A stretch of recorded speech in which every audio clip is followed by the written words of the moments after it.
All right, so you want to get into game dev, but you don't really know how to start. You don't know how to code. It seems a little too daunting for you. I'm going to show you one of the easiest ways to get into it, and you don't actually have to know any code, but the way you do this, you can teach yourself to code with a little bit of help from some AI. I use Unity to make games, and I have ChatGPT help me. You can use other game engines. You can use other AI. Doesn't really matter. Generally speaking, the process is the same. So I've already got Unity installed. We're just going to start a project, and we're going to just call it tutorial. For fun, we're going to create that.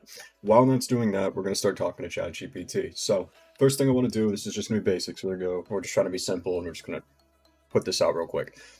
The most important thing that you can do whenever you're using these AI chat prompts is asking if it understands, and to tell ChatGPT, whatever AI you're using, to ask any questions that it might have.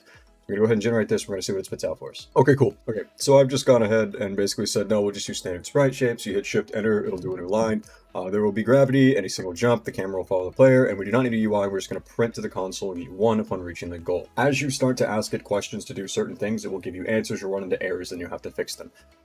Let's go ahead and showcase this and see what it says. All right, so we've just finished, well, sorry, GPT's just finished spitting all this out for us. So it gives us step-by-step. Set up new project in Unity, open the default scene. So we've got that here, great.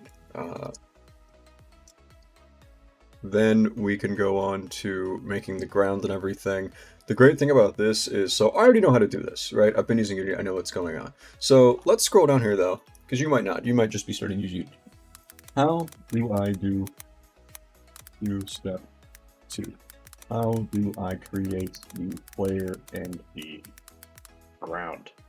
All right, so now I have a perfect step-by-step on how to do step 2. In the Unity editor, make sure you're in the scene view, right-click on the hierarchy, da-da-da.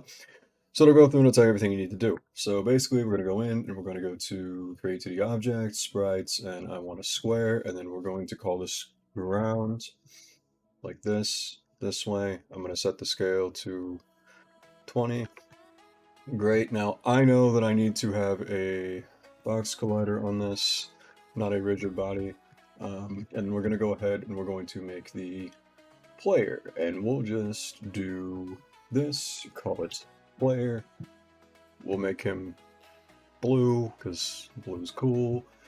Then we're going to attach dun dun dun. All right. So because I have this set up right now with the rigid body on there, there's going to be some physics. It will fall. Boom, it collides. Great, so we've got that.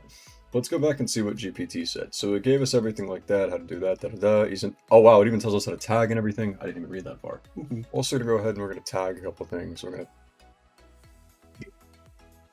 tag the player, go ahead and add a tag.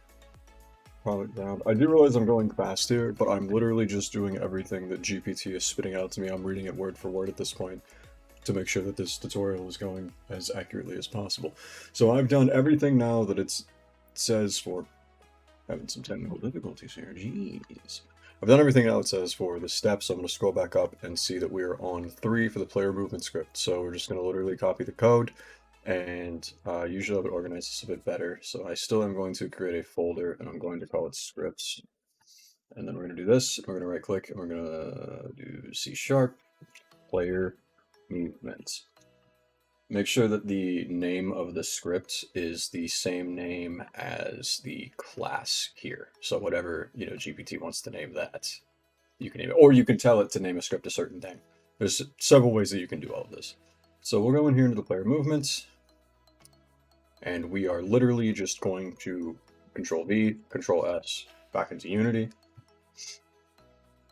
We're going to drag this right here onto the player. So now that this is here, we can go over in the hierarchy and see that player movement is here. We have a move speed and a jump force. So if we press play, should be set up to do. I'm moving left and right with WASD, literally easy. Spacebar jumps.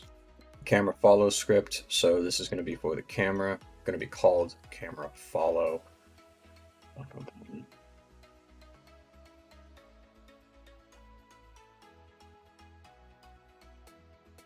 Control V, Control S. And what does it say for us to do? Create a new script and attach it to the main camera. Okay. So we're going to do that. Main camera, boom. Now over here in the hierarchy, and it'll tell you, it should tell us, let's see. Set the player transform variable to the player in your inspector. Now, if you don't know what that means, you can ask just like I did with step 2. But what that means is you're going to take, so we're selected on the camera, and here is the player transform, and we're going to just do this. So now, what's going to happen is, aha, more issues. Great. Well, I'll try to resolve this camera issue like how I did the first time I had an issue like this. I set up the camera script like you said, but I can't see the player anymore. Let's see what GPT says. Now, I know what's going on here is there's no offset. So basically what's happening is we can look at the code real quick. Public vector 3 offset. Actually, it's probably because I didn't update it. Yeah, so the offset here is what you'll need to set in here. Let's see what GPT said. Check the Z position. Yep, check the offset. Okay, so we'll go in. We'll go here, and we'll set the Z offset to like. Well, let's see what it usually is. Oh, it's at -10. So we're gonna match this Z value to this Z value. Excuse me. Now we can see our player, and it follows. See, we're actually moving with it, which is great. I imagine I can still only jump one time. And that's going to be because I didn't actually tag this ground. Now it actually should work. Okay, it does. Reason for this being, in the player movement script here, we have... I'll full screen this so you can see a little bit. Ground. So we've created a void on collision enter if collision game object is ground. So if it is colliding with an object with the tag ground, is what that says, is jumping equals false. And whenever you are trying to jump, it's basically checking to make sure that you're not jumping. So you can't jump if you already are jumping because you can only single jump.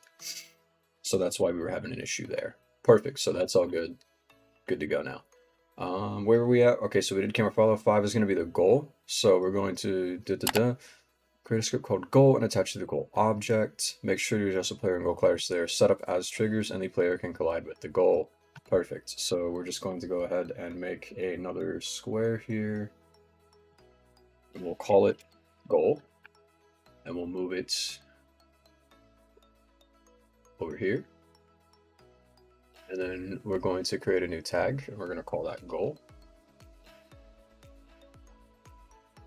And then we're not going to make the same mistake I did, that I always do this. I always make the tag, and it doesn't like auto tag it, which I kind of think is a little weird.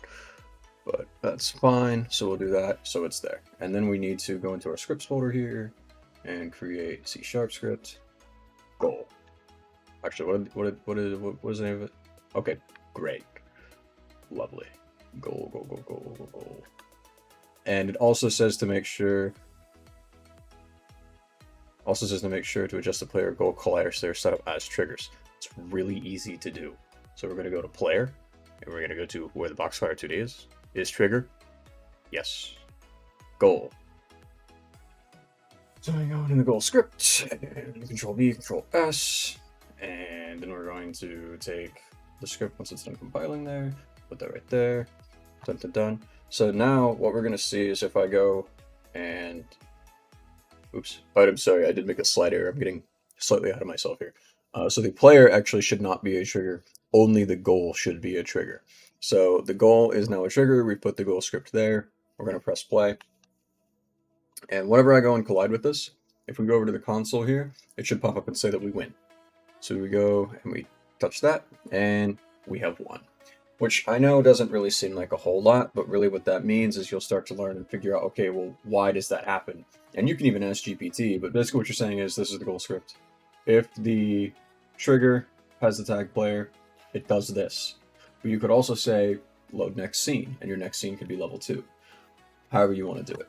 But that's just a basic run through of how you can go ahead and get started. Just tell GPT the project you want to make, ask GPT if it has any questions, and it kind of walks you through what you need, and you can kind of go back and forth with it. It's pretty crazy. Now, don't get me wrong, you're not going to be making the next Call of Duty by doing something like this, but the idea is to use this tool to help yourself learn and to teach yourself to then be able to go on and make bigger and better things.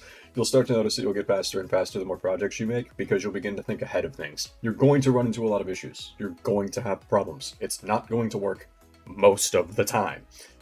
But once you figure out what's making it not work, well, that's the fun of programming, right? But that's gonna be it for now. Please like the video if you enjoyed it. Let me know in the comments, do you guys want to see more game dev stuff? Because I'm usually working on a couple projects here and there, and I can start showcasing some things that I'm making with the help of GPT, of course. Or you can just check out the other repair stuff that I have. Oh, and if you've made a game, drop it in the comments. I'd love to check it out.